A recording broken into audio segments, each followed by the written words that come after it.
I touch a computer in my life. And then I started off learning, like Microsoft packages, the basic stuff, right? But after that, I now had opportunity to learn how to program. Oh my God. I felt alive. I felt like a new version of me was born. I started learning how to programming languages like Java, C Sharp, C. I was so excited to be able to create by just coding. So I loved it so much. And around this time, remember, this is months have passed. And then I now wrote jam, got an admission, and it was now time. The school was supposed to be in the north.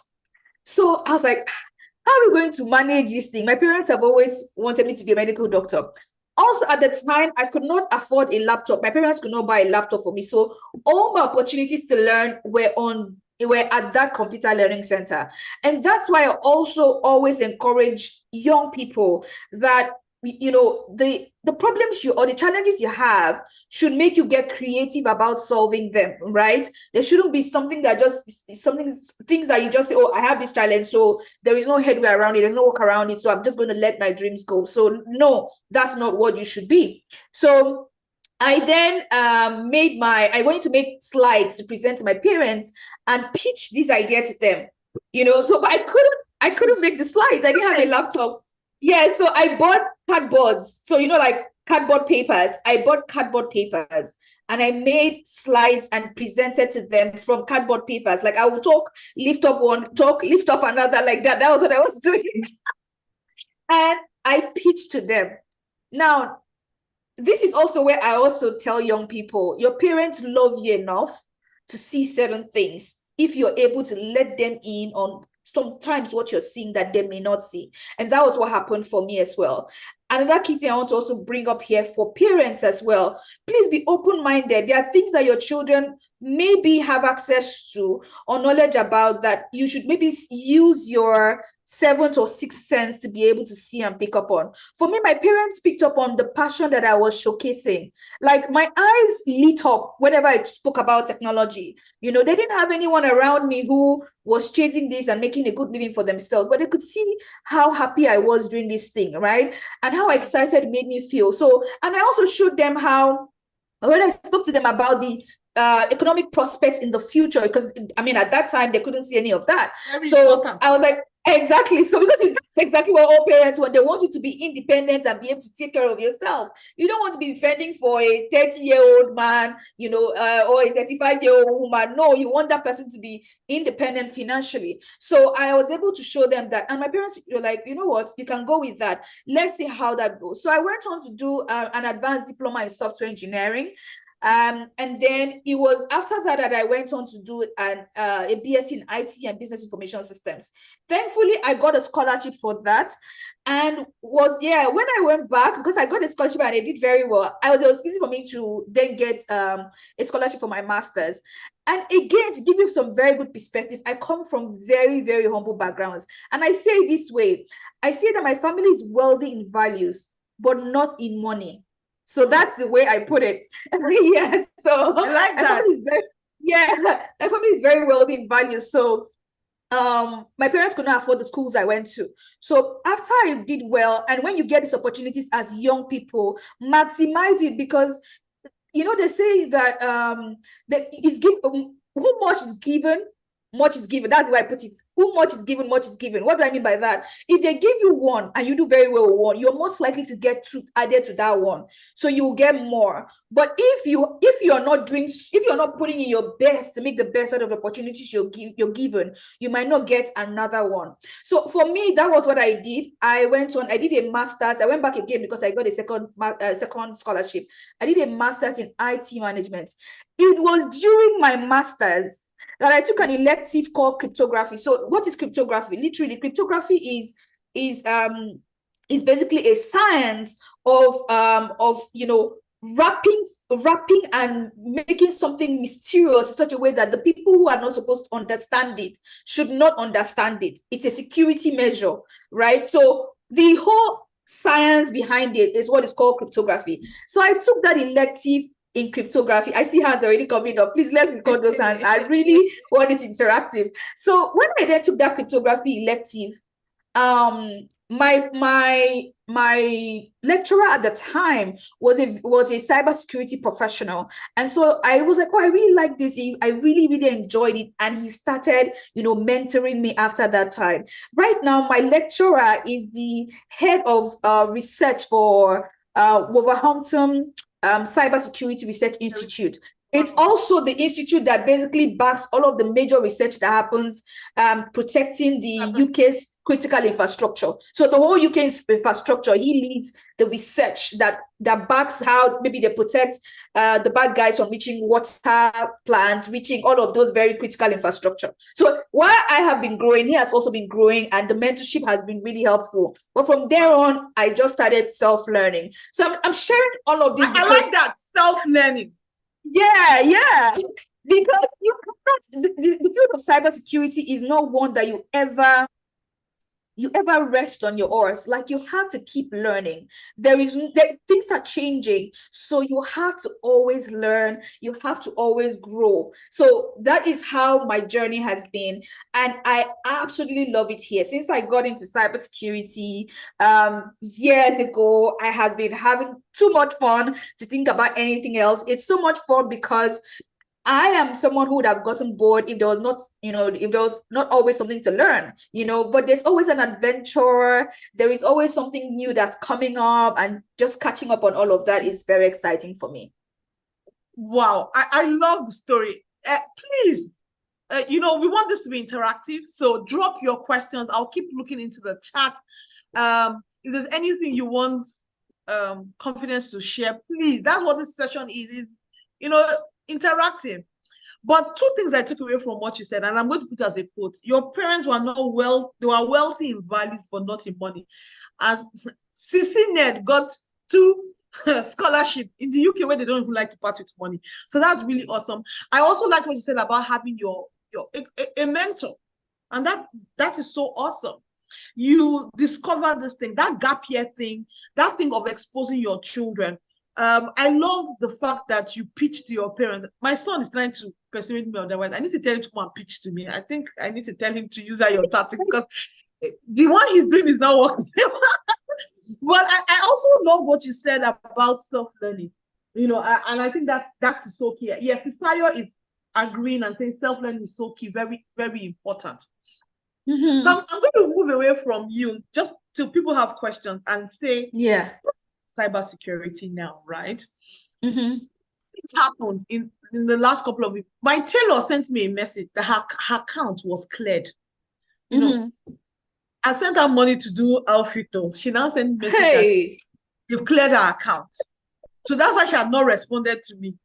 I also recently had one of my staff, that same thing. She was trying to buy something online, put in the details in the wrong link, and they cleared her account. So let's come and just say, we are increasingly relying on technology. Now, I just went to shop. I went to the market. They didn't have cash. They brought POS. I put my something inside it. After this, I'll just say, hey, my body should not disappear. So maybe we need to step back, and give us a bit of what are the most common cybersecurity threats? What are those things that we need to be aware of as we use the cyberspace daily? How are people, hiding all these things from us that allowed us to be gullible to giving away our savings?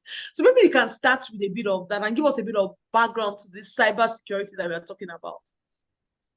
So, I mean, what has happened in Nigeria and most parts of Africa is that we have so much of innovation that's happening, but the innovation is happening without us being aware of the risk and what to do to protect ourselves, because every good thing has a bad side as well.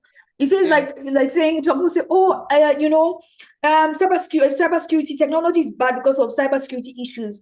But we that still say that, we are not using donkeys to go to work. Why we say, we're going to have an accident, somebody's going to hit me in the car, and I'm going to, my what's it called again? My airbag is not going to inflate, so I'm not going to hit my head and I'm not going to die. And you now say, you know what, I'm going to leave my car in the garage. I won't drive with the car. I won't fly in a plane. People have been dying in planes. I'm going to walk from Nigeria to UK for my holiday. I've not seen anybody ever say that.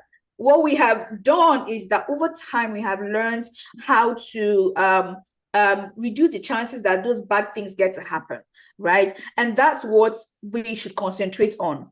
And even when those bad things happen, what is the fastest way that I can recover from this bad thing that has happened to me? So those are the two key things. Some of the things are within your control, some are not.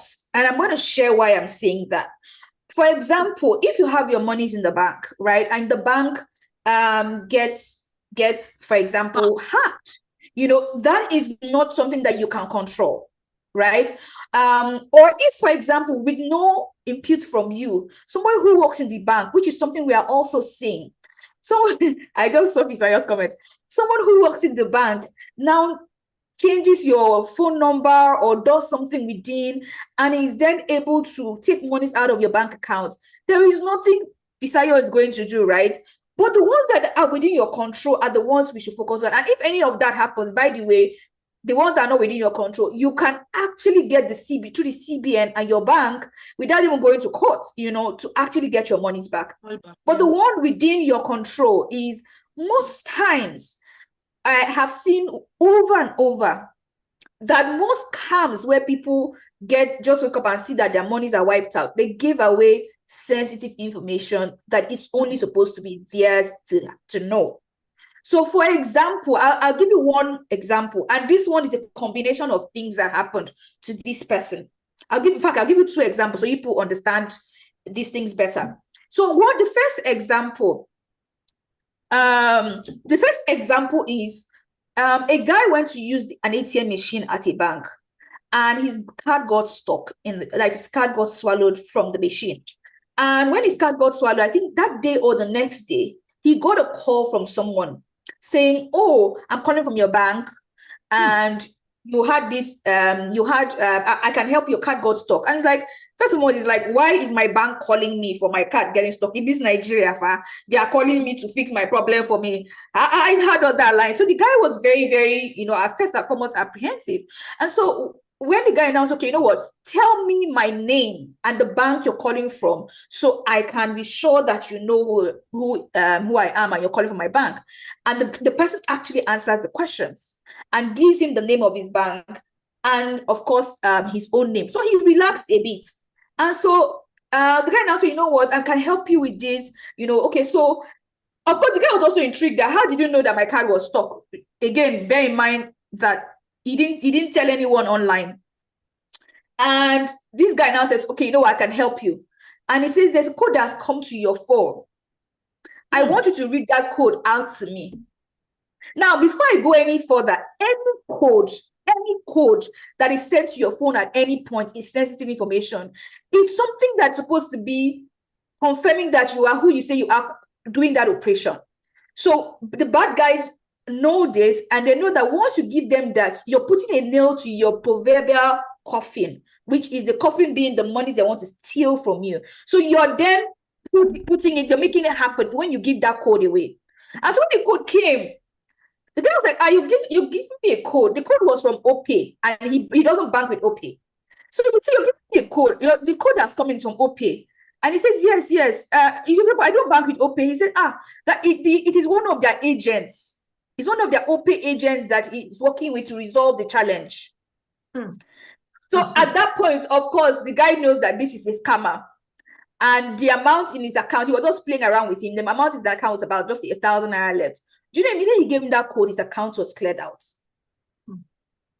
Right? So I'm just saying, don't play that kind of play. Of course, I don't think that you would have just 1K to get away with, to be carted away with, but I'm saying that to say that code was all they needed. That code is usually all they need to hijack your social media accounts. If it is social media they're trying to hack, if it's your WhatsApp they're trying to hack, it's just that code most times they need, So once you give them that code, you have verified that whatever they're setting up on your behalf, sometimes the loan they're taking out on your behalf, sometimes it is your bank app they're setting up to take away monies on your behalf, and you've just handed over the rights for them to do that. So just know this as a rule of thumb: do not give anybody under any circumstance, any code that comes to your phone.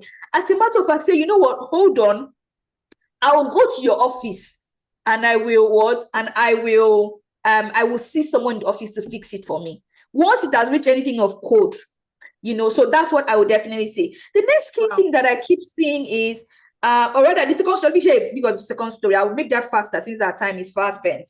The second story is somebody had a challenge where it's a challenge on her bank app, and she goes and she tweets it.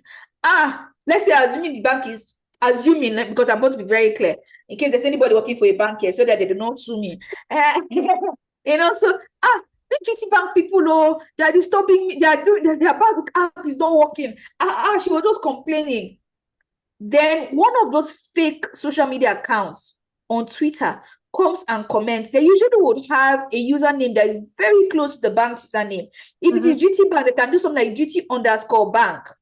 You know, and it will look like a GT Bank that is answering your response, or let's say GT Bank social media people that are responding is not them. And so one of them did that, and then that's okay, you know what, let's take the conversation to the DMs. They went into the DMs, and they went to at some point they landed on WhatsApp, and then this girl gave them her details. They wiped out millions from her accounts. So what I'm saying to say is, more than half the time, you are the one giving them that information. They do not have that information. They have some, which, for example, the story I shared in the first one, clearly there was somebody inside the bank that was sharing that information, which we call as cybersecurity professionals insider threats. But then it is not, that person could not finish it off. It without the code. Again, to give away that code for them to get access. So please be very, very mindful. Any code that comes to your phone is clearly sensitive information. It is confidential information and should not be given. The next key thing that I keep seeing as well is phishing attacks. And I would like, if we have some time, to play a game so that we can also test our ability, because I like practical. I like also come up, you know, sessions with me with very strong learnings. So phishing is where cyber attackers try to trick us into taking harmful actions by impersonating authority figures or by scaring us and driving our emotions up. So I'm going to break that down a bit more. Now, why is impersonation important?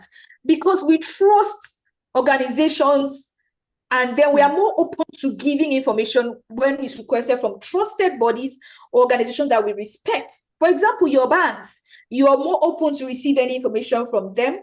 For example, law enforcement, you're more open to receive information from them. So if I pretend, if I am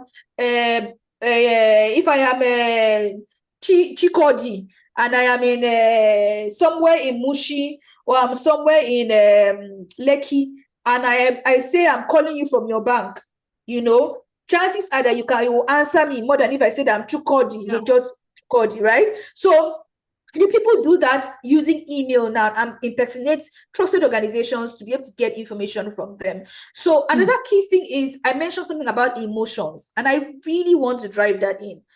The truth is, whenever you're in an emotionally heightened state, you don't make the most logical decisions. And cyber criminals know this, right? What can make you very emotional?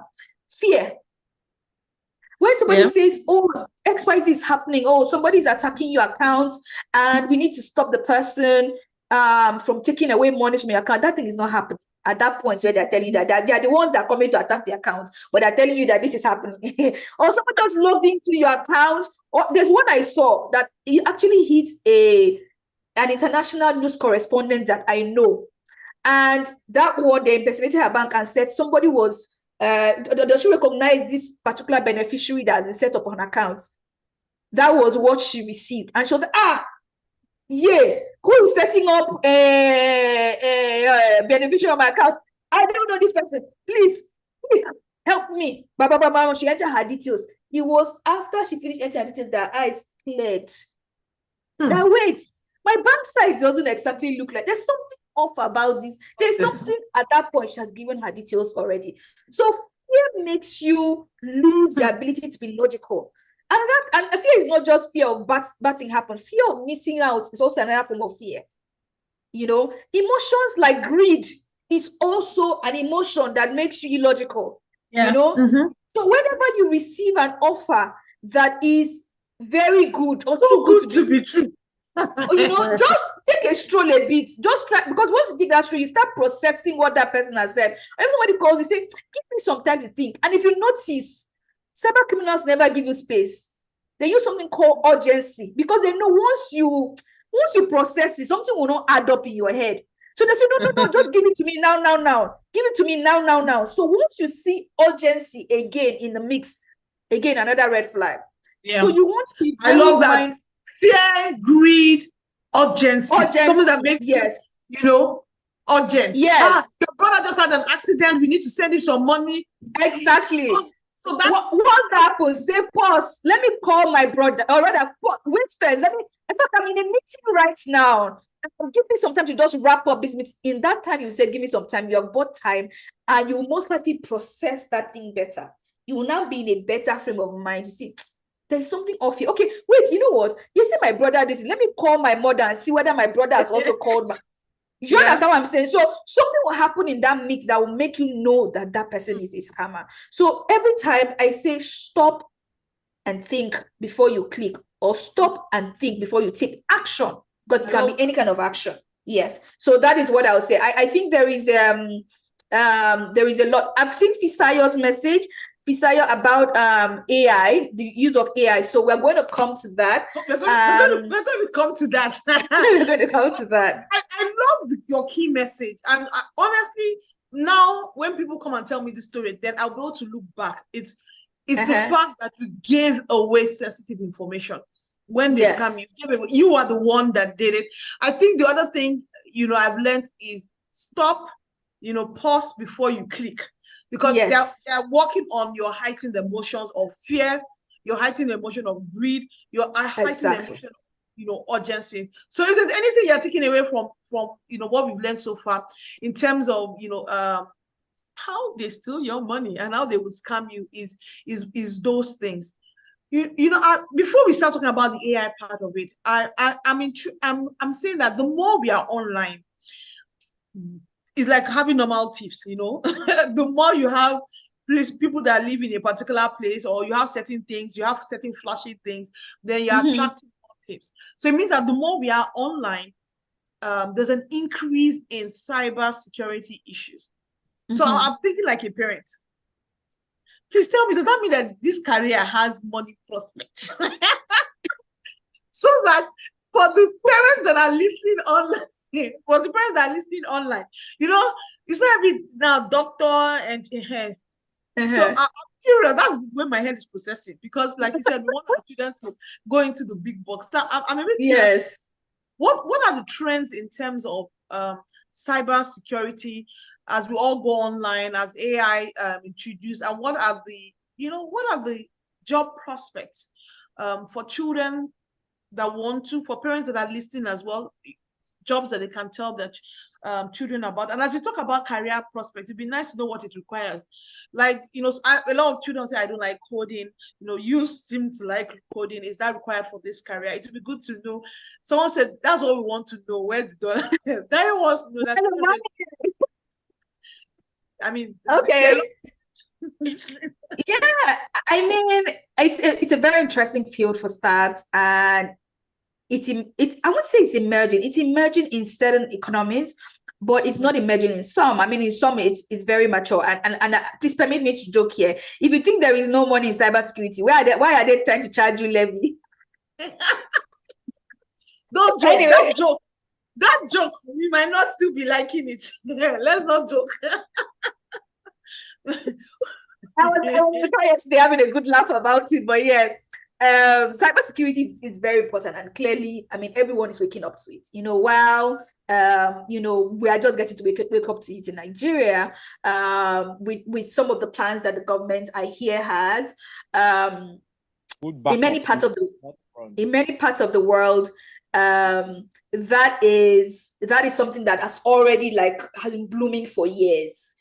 Once you know what you're doing, you are literally going to be hopping jobs whenever you want. You're going to be choosing opportunities as you like them.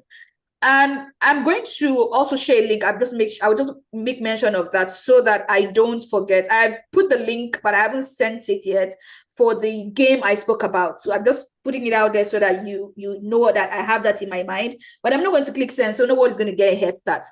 Now, definitely are career opportunities. There are many exciting career opportunities in cybersecurity, and it requires a lot of work. I won't even lie to you. It does require a lot of work. So there are some skills I'm going to be calling out. Once your child enjoys doing any of these, then cybersecurity is a great place for them. And also, as part of our conversation is busting myths, so I'm going to just bust one right now. I know I love coding, right? But not all fields within cybersecurity require coding. Now, people look at cybersecurity as one field, but it's such a huge place. It's like saying medicine. Someone can sit down and say all they want to do in their medical career is they want to treat children, and they're called pediatricians. That person may not know anything about surgery. Someone can wake up and say they want to be someone who does brain surgery, just brain surgery alone, and that's all they will do. Somebody can just sit down and specialize in the neural system, and they are also fine. So that's how broad. There are many areas in cybersecurity that even I don't know jack about, right? So that's why it's quite a wide field. Some parts of the field require coding, while some don't. But there are some underlying skills that everyone in the field must have. And I will start off with the soft, or what I call human skills, because a lot of times when we talk about very technical fields like this, we always think, oh, it's about only technical skills. But actually, the biggest part of it is a non-technical skill. So first non-technical skill that I'm going to highlight is problem solving. Yeah, I wake up in my career, I'm solving a problem. And it's how mundane these problems can be. It can be that there's a particular feature that they want to add to a mobile application. That feature makes money for the business. But if they add that feature, it helps the bad guys better at hacking the system. So now I have to balance protecting that system versus making the business money. I am only employed because the business makes money. So what happens? I have to make sure that I am problem solving in such a way that that particular feature is still able to be added, or a variant of it is able to be added, or I put a measure behind that makes sure that even that tool is added, or that feature is added to the website, there's something else compensating for that risk that particular feature has added. You see what I'm saying? So one way or the other, I must solve the problem of the business wants to do this. I need to enable the business to do that with my skills. So you see, problem solving is a must. You need to love solving problems. You need to enjoy every bit of it. So problem solving is one very strong skill. Another very strong skill that I believe in many areas of cybersecurity really requires is I would say communication. Because at the end of the day, even if you're an ethical hacker, for example, right? If you're not able to, communicate the findings you have discovered with with finding vulnerable, because ethical hackers, what they do is they just find loopholes that the bad guys can exploit, or that can use to hack the system. And so they find those loopholes and tell the team to fix those issues before the bad guys find them. That's what an ethical hacker is doing. We use the same tools as the bad guys do, the very same tools. The only difference, the only thin line is intentions. That's all. One person intends to cause harm and destroy, while another person intends to find those issues and fix them. I'm taking steps to tell you the different areas in cybersecurity now, right? This part of cybersecurity, for example, that does not require any coding whatsoever. They are called governance, risk, and compliance professionals, right? That part, what they do is there are regulations either by the regulating body. Say CBN is regulating all the banks, all the financial players, fintechs, all of them. They're regulated by CBN. And CBN has said, if you are doing you're collecting card payments anywhere, these are the standards to meet. And every year you must show that you have met those standards. So now, the person who ensures that those standards are met and manages across the organization to make sure those standards are met is the GRC person, the governance, risk, and compliance person. So that person is always looking, okay, the bank wants to merge. They say Access Bank wants to buy Diamond Bank. Are there issues with Diamond Bank that we should know about? Is there a system? Is there a system that they have not patched? They have not done this. Okay, let's make sure we do this. The person that sits down and manages all of that is still a compliance person. So you see, there are many areas. And there are all of these things I'm talking about. There are many areas that they are indispensable. For example, you cannot have a bank operate without a governance, risk, and compliance person. It's impossible for it to happen anywhere that they're regulated. So the jobs and the opportunities are enormous, and there are even new ones coming up. Even with AI coming in, right? AI is coming in to create certain types of new roles that never existed before. I saw 3 weeks ago, I saw something around a role that said AI incident response analyst.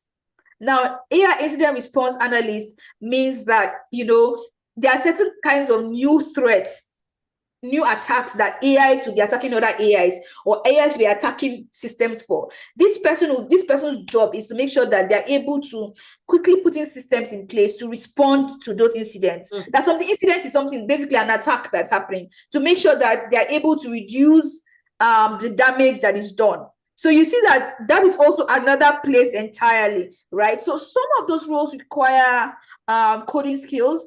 Mine does, for example, because what I do basically is I help businesses, I help organizations generally in their software development to ensure that they're rolling out secure software and they're rolling out secure applications. So I work with development teams, ensuring that they are throughout the life cycle of the production of that software, that it is secure. So that is like my core area of competence. Another core area of competence that I have is strategy. So I can look at a whole organization and I can build the roadmap. So, okay, because you don't get secure in one day. Okay, this is year one. These are the things you need to do.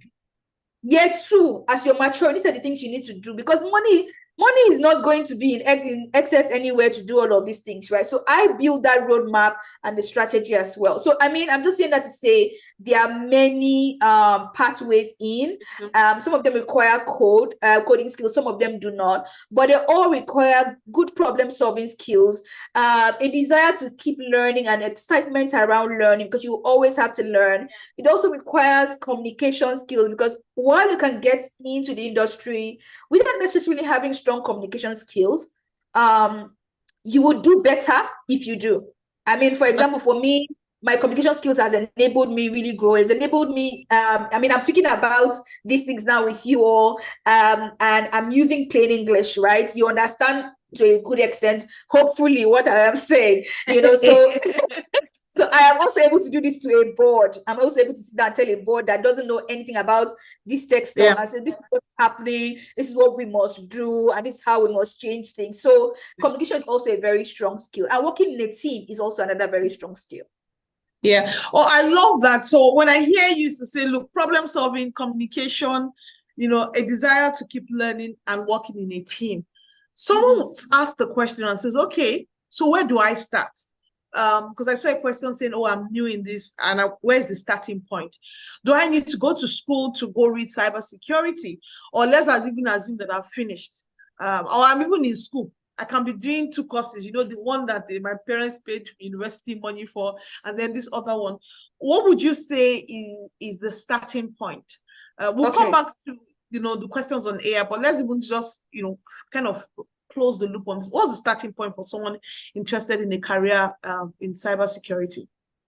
So I'll definitely say on the technical side, you want to really understand the basic principles of information security. So there are basic pillars or basic principles that generally guide what we do. So you want to understand that there are platforms to learn that. I'm going to, while we are speaking, dump some of those platforms, because what I had was for just children being safe. So I'm still going to put those links, but I'll put together some other links and maybe share. Maybe even if it's not within this session, I can send it and then it can be shared later on. I can share it with you, Titi, and then you share it. them. Okay, so first and foremost, you need to learn basic principles, underlying principle around information security. You also need to get some cloud knowledge because almost everything right now is in the cloud. Most of our infrastructure in the cloud. You need to also have, of course, not use computers. You need to understand the working of it. So not just how to use, but the working of it. But another key area that people often neglect is you need to understand the basics of network security. What do I mean by that? I'm currently sitting somewhere in the United States, and I'm sure UTT or most likely in Lagos, Nigeria, because you spoke about good. You need to, as a person coming to this industry, know how am I able to communicate with CT right now on this call? What's enabling it? What are the security stacks enabling it? How can the security stacks be attacked? Because there are different things that are enabling this communication right now. How am I able to how bytes, because there's a bytes, how bytes traveling across this network and you're receiving it as, so you need to understand network security and be able to see what the attack types are on different areas and how to protect. So basically, network security is a must. So I always tell people this, that whether you're going to the non-technical part or the technical part, if you have not done that, you hold you here at some point, I like so that. You need to understand that. If you can, I also want to throw in ITIL. So you need to understand the whole technology ITIL model. ITIL model. But then after you do that, these are all preliminary areas. After you do that, they're all preliminary. All these plenty things you call. Hey, continue. I highly recommend, because it's such a huge field, I highly recommend that you pick a niche within the area of information security and then build out your skills there. Now, when I say build out your skills, this is how I like to break it down. You have to learn the tools in that particular area. So I've seen someone say something about a SOC analyst here. So I'm going to break down a bit what a SOC analyst does. Now, but before I break that down, I'm just going to not derail from my line of thought. I'm going to share these tips. So for a SOC analyst, for example, you need to learn the tools. You then need to learn the technology concepts. And then you also need to learn standards. So these are the three key things I always say. So you need to learn tools. So for example, what tools are used in the SOC? I'm not going to get more technical than this, but I'll say a lot of SIEM tools. So you will check for SIEM tools and you then learn one or two of them. But this is one major hack I give everybody as a rule of thumb. When you found that niche, or you learn a bit about all of those niches that are available, and it's very simple. All you need to do is watch YouTube videos, or check online. What are the different parts of information security? It can just be, 10 minutes videos you're watching, just to get an overview. What does it look like to work in a SOC? What does it look like to be an application security analyst? What does it look like to be a governance, risk, and compliance analyst, right? You see which one you like, and not just like which one aligns with your personality and maybe your background, especially if you're maybe in your 20s already, or you're in your 30s or your 40s, or you're even in your 50s. Where are you coming from? For me, for example, I mentioned that I like to code, and I was a software, or rather I had an advanced diploma in software engineering. So my immediate point of transferable skills easily to move across to is application security. It's just fluid. So also where you're coming from, is then going to guide you, or what you like, the kind of things you like. For example, you don't like coding, don't even go to anywhere that requires coding, right? That's what I would just say. And then when you find that niche you like, you just check for job offers in that place. Check for job openings, job openings that have been advertised. And then when you find a job opening that has been advertised, you then pick out what is in the responsibilities section, responsibilities and skills section, and then break it down and only learn 70% of it. In fact, don't go 70, 60%, because a lot of it is wish list. 60%. I like that. So that's the hack I always give people. So work backwards. This is the outcome. You want to be a SOC analyst. Is there any SOC analyst role that's been advertised? You take it, break it down. For those of us that don't know, what is SOC analyst? So, so I love what you said. If you're interested in, go watch YouTube channel. Please let me put that on mute. Go watch a number of YouTube videos that give you an overview. I think that was fantastic. Go look at job openings in those areas, so that you also have an idea of what you need to learn. I thought that was totally awesome. But someone is asking, because you'll be saying this soccer analyst now, even me, I don't know. Okay. Okay, that's fine. I can just throw more light at that really quickly. You know, so that way you answer Oluwa Kumi's question is what of the soccer analyst, is this a technical aspect of the role? And then join that with the other question by Yusuf saying that how's the work hours? Yusuf wants to run away from work. How is the work hours of cyber security? It's a very subjective question that I can't exactly answer straight on. It will depend on a lot of things, and I'll be as honest as possible. The early years in your career will be brutal. It's just what it is, right? The first 2 years, because there are a couple of things that are happening, you're learning and doing at the same time. Because again, there's no amount of learning you want to do before you come in that will prepare you enough for where you're going to. It's such a huge field and it's changing every day, right? So there's a lot of learning that experience will need to give you. So that's why we value experience in our industry more than anything else. Yeah. In fact, you can come with certifications, and that's why I generally always tell people, don't overburden yourself with certifications. It's good to have one good entry-level certification. Maybe we can talk about that later. But concentrate on showing proof of your skills, knowledge of the skills required, and some sort of proof that you have those skills. Again, that's something we can touch on later. And you can show proof without necessarily having 1 million sets, which are very expensive to have, by the way. Now, about hours, it will depend on your role and the level you are in your career. Like I mentioned earlier on, it can be tough. But and it also depends on what part of information security you're in. So, for example, if you're working in a SOC, it's highly unlikely, and I'm going to talk about what a SOC is. It's highly unlikely that you can work remotely. Very highly unlikely. There are parts of the advanced countries that this is possible, but they have, of course, stringent rules around how you can even do your work. But there are many other parts of information security that you're very likely to also find a remote role. And I mean, roles like the governance, risk, and compliance I spoke about earlier on. I've had people that, I've trained that currently work with Fortune 500 companies from Nigeria, and the team they're working with, none of them is in Nigeria. They're just, collaborating virtually, right? And they're working remotely. So they have their hours or there's flexi hours that they're running. So I'm saying this to say that it depends. And it will depend on where you are in your career, what part of information security you're in, and all of the other variables. But the next key thing I want to touch on is what a SOC is. So now, big enterprises, big organizations like, say, banks, as an example, they have a lot of, people are communicating with their network, and there are a lot of exchanges happening. So in a SOC means Security Operations Center. In a Security Operations Center, you then have people that are trained to monitor the networks of enterprises, big organizations, and see if there's something off. So they've already set up systems to collect the sources of this network from many points. So it could be from their mobile apps. It could be people just using the Wi-Fi within the 4 walls of the organization. It could be many sources of it. But there are people that it all comes in too many dashboards, and they're looking at those dashboards and seeing if there's something wrong. It can't be done remote.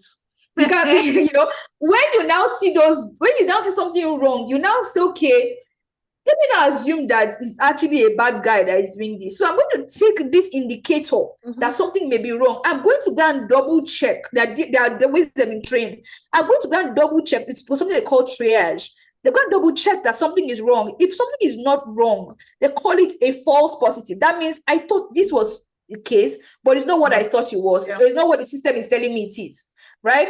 But sometimes when they go and check, they actually find out that, one guy is sitting in China and is trying to steal the database of Access Bank. Somebody is in Russia and is trying to get something off us. He's trying to take all the employee information, So all sorts of things, right? So those people sit down and that's what they do. So that's what the SOC analyst is trained to. Yeah. Honestly, I feel we can go on for another 20 minutes, but we try to be very conscious of time. So I'm going to take one more question. And God is lucky his question is what I'm seeing now. Before we then take your advice. Oh, sorry. I just wanted to add something. Someone has said something here, and really I missed that out. You also need to know how to use operating systems. You know, I know most of us use Windows very well. Okay. That is not the end of life. That is like this. I think cybersecurity is looking hard though. Michael Jackson dances to dance away because this thing is not looking like moi. Anything we're doing, is very, very, very it will of course be challenging, but it's not as challenging as it sounds. What it is once you like it, you most likely it will be like you say I'm talking about it and it will be enjoyable. Like the challenge will be something that you delight in. So you need to learn Linux. Linux operating system is very important. Some people in certain fields may not need to, but it would be great if you're able to as well. I mean, some non-technical fields can do without, learning Linux, but you have to learn Linux if you are in the technical field. You need to even learn other kinds of Windows operating systems. For example, you need to learn server operating system for Windows, So there's plenty to learn, though. I see why you have to learn. You have to be lifelong. God, mastery of Linux is a must. Let's just answer that question simply. I think before you go, right? So I want you to end with, I want you to end with two questions. And the first question is about AI, deepfake. Talk a bit about that. Oluwa Bukumi, that's not what we are saying. Cybersecurity is not challenging. I think what it is nothing is easier. That's what I took away. Nothing. From nothing worthwhile to get in. And once you're interested, once you're willing, it's fine. So I want you to end with two things because we're watching our time. So we can do a 5 minutes extra, but I want you to end with two things. I think one of the things that I want you to end with is in terms of deepfake, AI deepfake. The other thing I just want you also to end with is what advice would you give parents and children who are interested in pursuing this career? And I want to use the opportunity to say, see, what we are doing here is just a tip of the iceberg, which is why our STEM Africa Fest is all about. If you've not registered, I'll tell them to drop the link now. Make sure you register to come here because we keep having conversations like this. We're going to bring industry experts, just like we have a wonderful, confident, hand-picked experts. We don't do it with less, and we bring them and get them to talk about things. You don't hear about these things in classrooms, and confidence is talking from experience, not what she learned from the classroom. So that's what we do at the event. Apart from having industry experts in doing the master classes, we also have hands-on experience. We have a STEAM competition as well. We don't like to. Your child can start earning the money. Your child can start money. Let them take part in the STEAM competition. It's free to enter, and we have wonderful prizes. Courtesy of our sponsors. The first prize winner actually goes on 1 million naira. If my son asked me if you can take part, I say, I'm sorry, I'm the organizer. You cannot take part. So we have that. And this is just one in the series of webinars that we have. We also have, another webinar next week. So if you've not joined our WhatsApp group, I would also, they're going to be dropping the links in the chat about the competition. They're going to drop the links to register for the event. They're going to drop the link to join the WhatsApp group. And Confidence has promised us a lot of links. If you're in the WhatsApp group, you'll be getting those links. So let me put that as condition. Would there be a continuation? Confidence, they don't want you to go. This talk is sweet. We don't have a continuation. Okay, we'll be thinking about that because I don't know some people will be interested in cybersecurity. This is good to know. Hey, see the question. They want to go technical, cloud security. So maybe we need to do part 2. Or maybe you need to have a paid class. Maybe that's maybe try paid class. Please, my support. I hope you guys are here. Please let me drop the link to join the WhatsApp group so that you can continue the conversation. That's what's interesting. So, confidence. Talk about this deep fake because all of us they worry. Talk a bit about the deep fake, then also. Okay, so before I even say too much about the fake, there's one action I want you to take. So I'm going to tell you the action before I will start talking plenty. Okay. If you don't have a safety word, a digital safety word in your family, have one today. Have a word that if you heard your child's voice over the phone, Mommy, I just had an accident. You just say, tell me the word. Huh? Tell me the word now. Or something. Yeah. What is the word? A digital. Honestly, if you don't yet have a word, please set up one today, because there's so many cases we're hearing about. Sometimes it can be that you hear that your loved one, your child, and you hear your child's voice. And for someone like me, who I try not to have my child or my family stuff in on any of my timelines. So there's nothing around my family on my timelines, and that's very intentional. There's no image of my child and everything, and you would think that, well, that's me doing my best to protect. But even if you're posting a little clip, even on your stories, that could be a risk as well. We found out just few weeks ago that even just the voicemail set up on your phone, just the voicemail, is enough data for bad guys to take and then train an AI to be able to create a replica of your voice saying whatever they want. So if you think, and because a lot of times people say, people, someone like me, I have a lot of data they can use for my voice, my image, whatever. They have a lot, they can clone, but there's that risk, and that's why I said something about the camera or the car, and then sometimes our own approach also, like me, I'm out there. Some approaches can be you hold back, and you restrict access to that. As it stands right now, there's very little we can all do in terms of how much data is available to train these models with. In fact, the accessibility to these tools is what is most worrying, because some of you are hearing about AI today. AI did not start today. AI has been around in security tools and a lot of things for years now. The only difference between last year and this year that is making us worry is the accessibility, how easy it is for the bad guys to do what they're doing with these tools. The accessibility has exponentially increased. So what we must do, so that we are not the people that they are calling over the phone and saying, and you're hearing your child's voice, you're hearing your husband's voice, you're hearing your mother's voice, you're hearing your sister's voice. 100K. Hey, there should be a safe word. That's one. Another thing you must do is use another means of communication, no matter how afraid you are. Again, remember what I said about emotions. Cyber criminals know these things, so they rile up emotions. Once you're in an emotionally high state, you may not be logical enough, or even half as logical to make great decisions as you would on a normal day. So what I would say is, again, pause, pick up another means of communication and try to reach this person, or rather initiate the communication. So if for example you got a call, right, what you do is initiate a call. Or even much better, don't even initiate a call, do an email, or do an email and a call. So that way you've done multiple means of communication to confirm that that is the person that you're actually communicating with. Now, why is this important? 2 weeks ago, an organization was attacked. And how were they attacked? The CEO of the organization was impersonated, and it was on WhatsApp messages. The employee received a voicemail that was dropped. The employee also received a recorded message on WhatsApp impersonating impersonating the CEO. So the only thing that helped that employee not take the action that the bad guy wanted was urgency.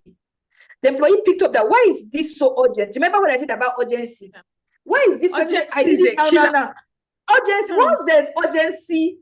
And another thing he picked up on was, my boss doesn't talk to me on WhatsApp. He talks to me on Slack. Why is he talking to me on WhatsApp?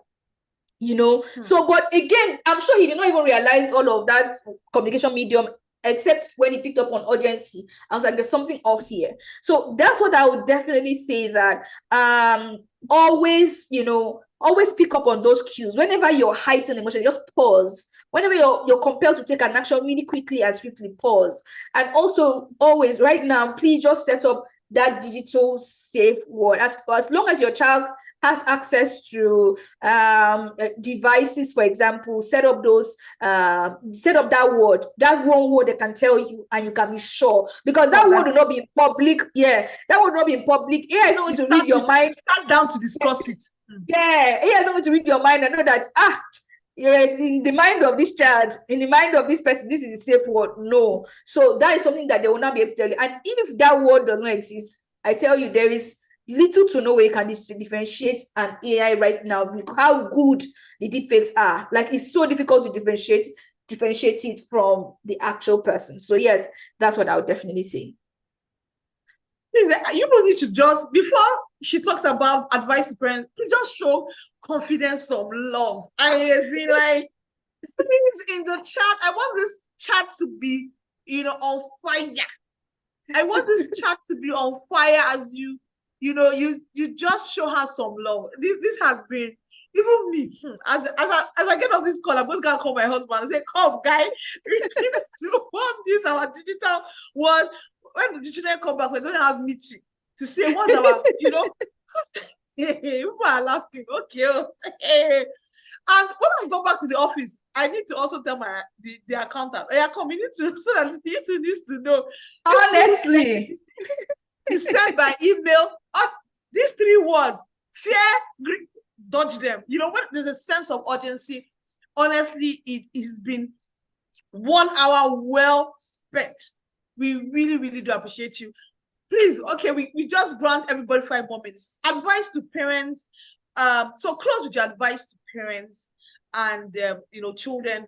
What's your advice as they even consider this as a career? What would be your advice? Okay, and to young adults, to students, because also some people here. Yes. Yeah. I would definitely say that for parents, depending on how old your children are, you want to raise children that you're not. I mean, children will be children, right? But you're also ensuring that they are confident enough to be able to securely explore digital, right? It won't be you not equipping them enough to be able to do that, right? So that's what I would definitely say. First and foremost, really equip your children with the skills to safely explore digital. I've just pasted some links to materials that really help you. I particularly for young children, if you have children within the ages of 6 to 10, excuse me, definitely start off with the Google one, I think the Internet Awesome, that's what it's called. Start off with that one. In fact, even if the child is 5 years old, start off with that one, right? That begins to form the foundation. Children, for example, could be exposed to inappropriate content. Children could be giving away so much more information than they should be giving. I mean, I've heard children give away their address. I've heard children give their passwords, so your child needs to be able to know what they should not give away, how and who they should interact with. Also they need to understand that the fact that the emoji is, the profile picture of that person, if you're digitized, that allows it looks like a human being, or even looks like a child, that person might not be a child that is talking to them. It's just taking the appearance of a child, but it may not be a child, So they need to understand that what you see may not be what you get. They need to really understand that. So a lot of the materials I have shared here are designed for children and will be very helpful for you. So always asking a question about when they should allow access to online resources.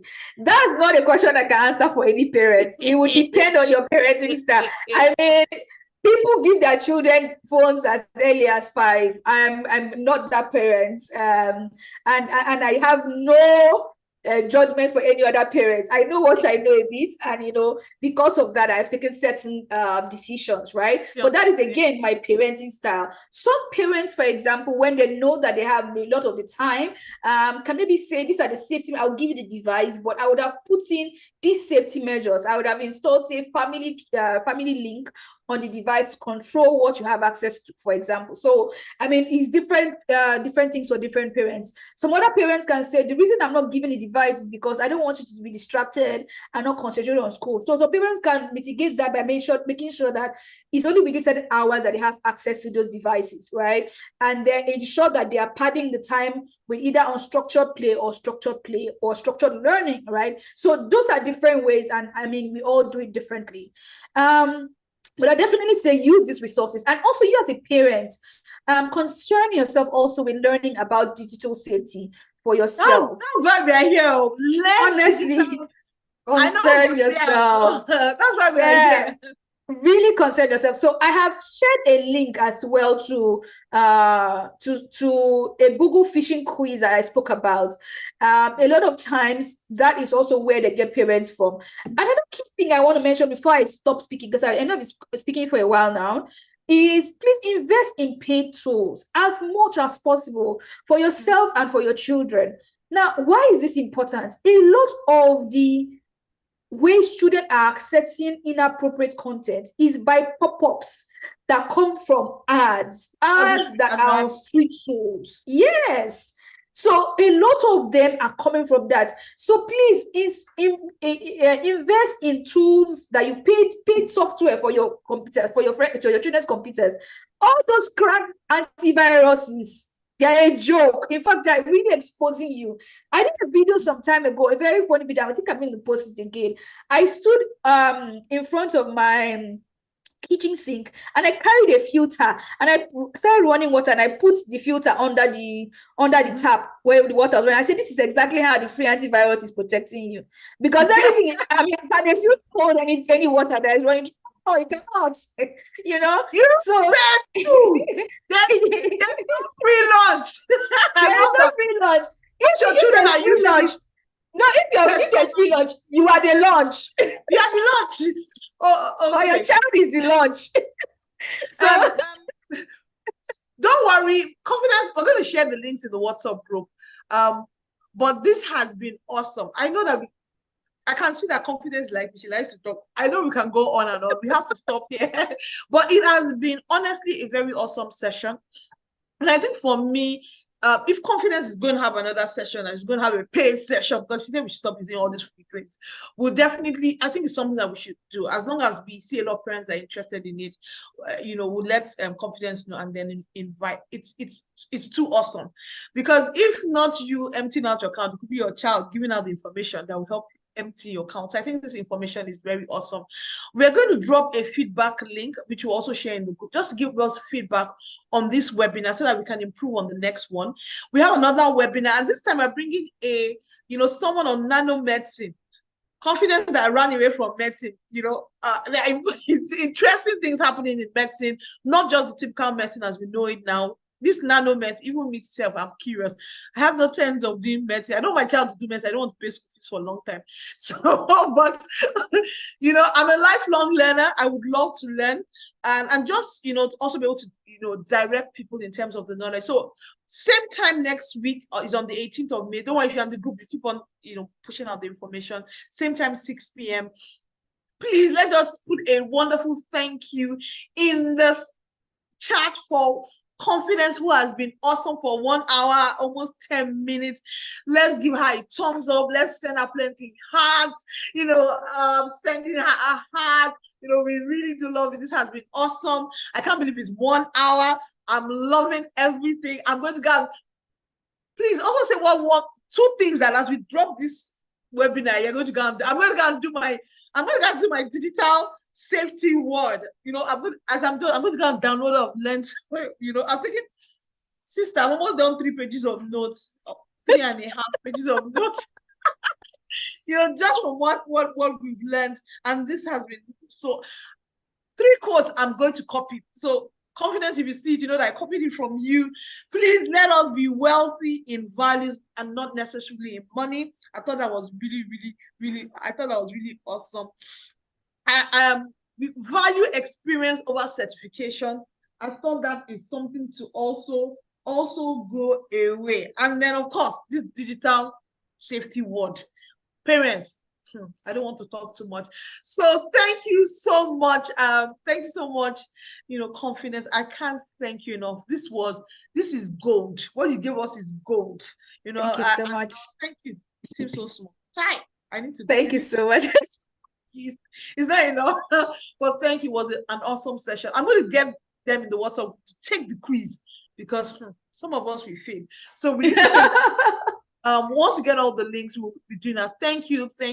I'm wishing you a wonderful go and rest. You understand that we took part of this your jollofi period of your rest. But we really, really appreciate the time. Thank you so much. From all of us at the STEM Africa Fest team, we say thank you and bye-bye. It's my pleasure. Thank you so much for having me here. Thank you. Yes, well, thank you, everyone. Thank you for everyone that's joined. Some people don't want to go. They say make them go. They don't want to go. That's how much fun, honestly, we had today. So thank you, everyone, and have a great day. We were not share recording. If you didn't receive it, because the Nigerians share recording. Thank you, everyone. Good night.